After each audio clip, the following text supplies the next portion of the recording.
Okay, so I've been having a lot of questions on problem 35 and 36. So I'm going to show you guys how to do problem 35, at least the 35A portion of it.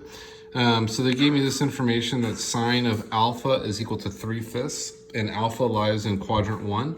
And sine of beta is equal to 12/13, and beta lies in quadrant 2. And what I'm trying to find is sine of alpha plus beta. So what we want to remember is a couple things. The first thing we remember is that we came up with these. This is our sum formula for sine of u plus v. So we can write this as, remember, sine of u plus v was equal to sine of u cosine of v plus cosine of u sine of v.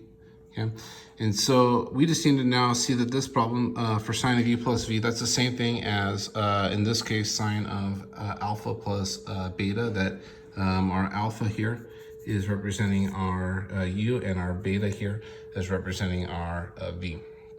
Now that we know that, the information they gave me, this will break down to sine then of alpha cosine of beta plus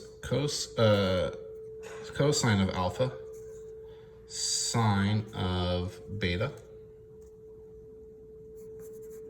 And then what I need to do is I need to take this information. Sine of alpha, they told me already, is 3/5, so I just replace sine of alpha with 3/5.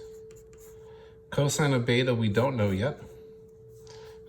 Plus cosine of alpha, we don't know yet.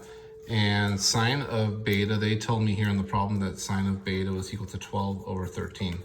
So all we need to figure out is what is cosine of beta and what is cosine of alpha. To find sine of alpha, we know that's 3/5, and we know it lies in quadrant 1.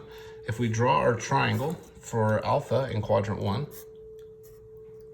and call this alpha. Sorry, I'm trying to video record, and I have my children over me. 1 second, my son. Sine of alpha is equal to opposite 3 over hypotenuse 5. So notice sine of alpha would be 3/5, lying in quadrant 1. To find the unknown side, if we did Pythagorean theorem or recognize this is a Pythagorean triple, this would be a 4 here. And so we have a 3, 4, 5 right triangle. And from this, I need to find cosine of alpha.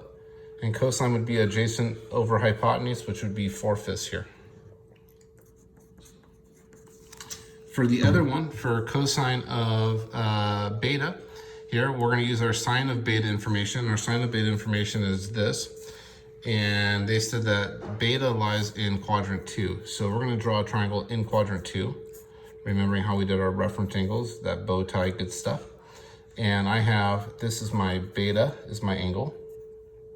And they told me sine of beta was equal to opposite 12 over hypotenuse 13. I find the third side of this right triangle, which would be 5, but because it's in quadrant 2, it's going to be -5. 1 second, Bear. And cosine of beta would be adjacent over hypotenuse, so it would be -5/13. At this point now, we've taken the problem. We were able to come up with our triangles in quadrant 1 and quadrant 2 because they told me where alpha and beta lied. I put in the information that they gave me with those respective angles and found my unknowns. So now I have 3/5 times -5/13 plus 4/5 times 12/13. To finish the problem here, we multiply the numerators and I get -15 over, whatever that is, 65, plus 4 times 12 is 48 over 65. And then we can add numerators because we have a common denominator, and so I should get the correct answer here. What is this? 33 over 65, and that's my final answer there. That's part A. As we move on to part B, part C, and part D, you'll notice then here they give us cosine of alpha minus beta here. And you're just going to treat this using the cosine of u minus v here and break that apart using our difference formula for cosine. All those formulas came earlier in this unit. They're also on that pink sheet you guys got sent to you guys. Hopefully this helps, and I will talk to you guys later. Bye.